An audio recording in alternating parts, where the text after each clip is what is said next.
Olá, boa tarde, sejam bem-vindos a esse tutorial onde eu irei falar sobre o Euroscope, um dos programas de controle. Como vocês podem ver, existe também outro programa chamado VLC, mas eu não irei falar sobre ele. Eu irei falar hoje sobre o Euroscope, que é o programa que o ECTA tenta incentivar todos os seus controladores a usar. Bom, para começar a usar, primeiramente todo mundo tem que abrir, né?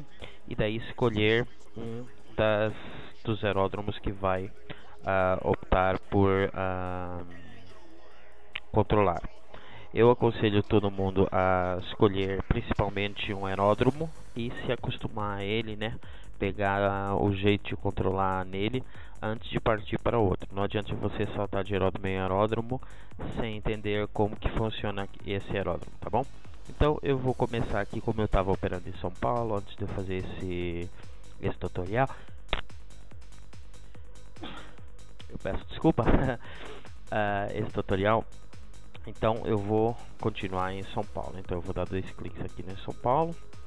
Vou clicar em São Paulo e vou abrir o meu Euroscope. Pronto. Para muitos o Euroscope irá abrir com algumas configurações já. Para outros não irá abrir.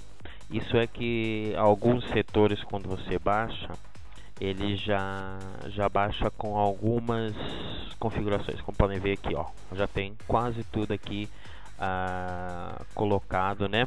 Então muita coisa não vai ser preciso configurar. Mas por exemplo, o de Porto Alegre, que eu também possuo, ele vem sem nada. Então você irá configurar isso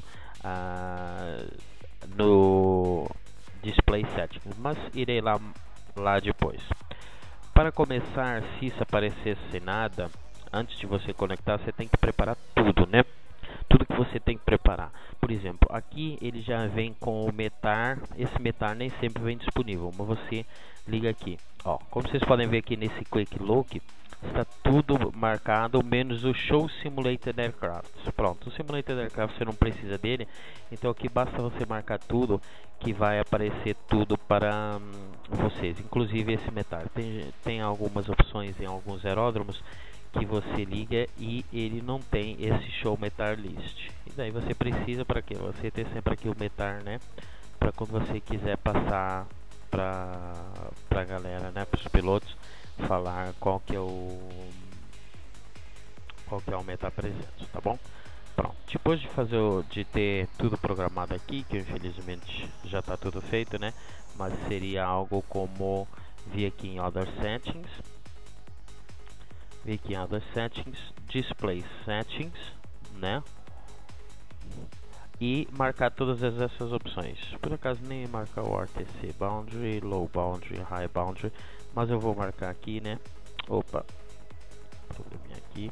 Vou marcar o Sector. Pronto, fica tudo marcado menos o Seed e o Star. Pronto, aqui eu vou marcar outras coisas. Quando você está operando uma posição, que é o meu caso, de solo, você quer desmarcar essa opção. Por quê? É muito importante você saber utilizar os filtros. Os filtros funcionam da seguinte maneira. Por exemplo, se eu estiver operando em solo e as aeronaves em solo não operam o transponder em modo Charlie, é importante que você marque essa opção para quê? Para o transponder em modo Charlie não interferir com o tráfego acima. Por exemplo, se você tá operando no solo, né, você pode, por exemplo, colocar aqui Not Display aeronaves acima de 500 pés. Por quê? Porque daí você não fica vendo o tráfego do approach, do centro, isso tudo. Mas se você, por exemplo, tiver operando, por exemplo, approach, né? Daí você vai operar diferente, né? Daí você não quer aeronaves, por exemplo, vamos supor, por exemplo, o approach São Paulo. Ele não quer aeronaves abaixo de 4.700, porque a aeronave é a hora que ele passa para a torre, né? Então ele coloca aqui em 4.700. Daí ele coloca aqui Do Not Display Standby, Display apenas transponder em modo Alpha e modo Charlie. Pronto, e daí o tráfego no solo não vai interferir a sua operação, tá bom? É muito importante vocês saberem isso. Para quê? Para a gente ter uma boa coordenação, o solo, a torre não o approach não precisa toda hora chamar a torre e falar: ô torre, informa o papatango qualquer algo para colocar transponder em modo Charlie ou standby ou coisa. Pronto, vamos usar esses filtros que são muito importantes, tá bom? Pronto, como eu estou no solo, né, eu vou deixar transponder em modo standby e não quero ver aeronaves acima de 500 pés. Pronto, daí tá tudo marcado, damos um apply.